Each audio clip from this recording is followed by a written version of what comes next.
Hello everybody, this is Roma, and today we're going to talk about one of my most favorite subjects, and that's understanding different personality types and their learning styles. This is a series, the first in a series of videos in which we're going to be discussing that, and it's based on some scientific studies. And in this video in particular, we're going to talk a little bit about ADD and dyslexia.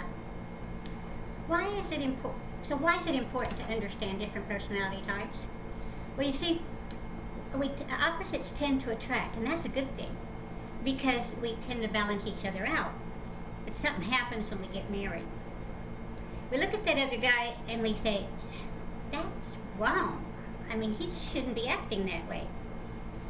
And that's a normal reaction because we all think our personality is the right one. But when we actually understand the other personality, we realize that we can actually distinguish between what's just downright wrong and what's their unique personality. And as teachers and tutors and educators, understanding different personality types helps us to be far more effective in teaching. And in this video, we're going to be talking particularly about the SP personality type, also called the artisan.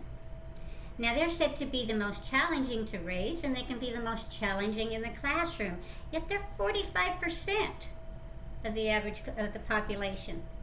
Now, let me describe these kids to you before they enter the class, before they enter school. These kids, you'll notice that they're the first to learn to ride a bike or play a game, master a skateboard. I mean, they get on a bike and they don't quit till they learn. I mean, they can get skin up, bruised, run over, and they're right back on that bike until they learn it. They could even forget to eat. And you give them a Lego set, they may be just 4 years old, not able to read yet, and they'll look at the pictures and often be able to put that thing together without any help. So they are brilliant when it comes to anything hands-on. Now, something happens when they enter the school system. Now, mind you, this is 45% of the classroom. They are the most misunderstood children.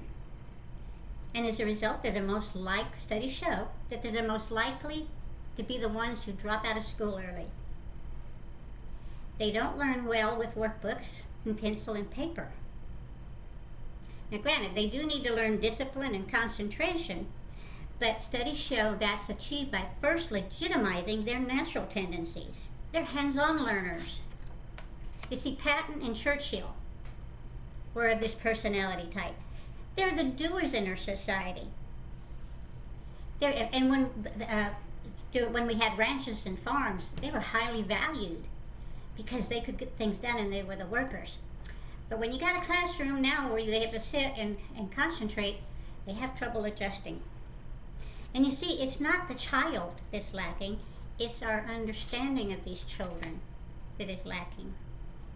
And in the normal classroom setting, as a result, these children get often bored and become fidgety and sometimes even just downright disruptive.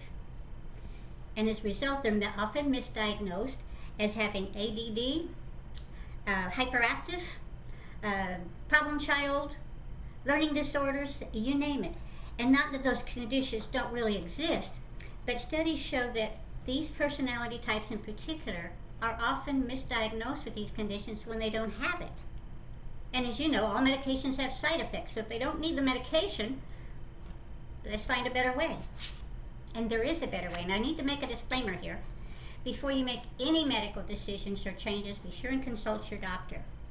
But you can learn more about the SP personality type and others on my website and you'll see it around here somewhere. And the second thing I want to talk to you about before I leave is a toxic hormone called cortisol. Studies show that when we're under stress, this toxic hormone is elevated in our bodies, and children are less able to deal with it than adults are.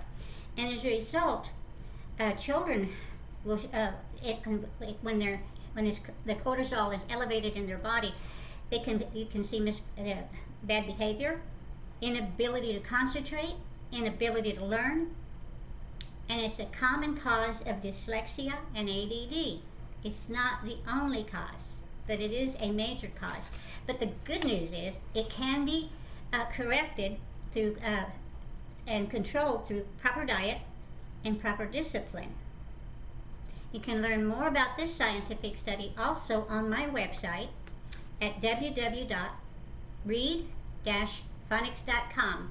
And what you'll look for is a little area will take you more products, and then you'll click on when it talks about understanding different personality types.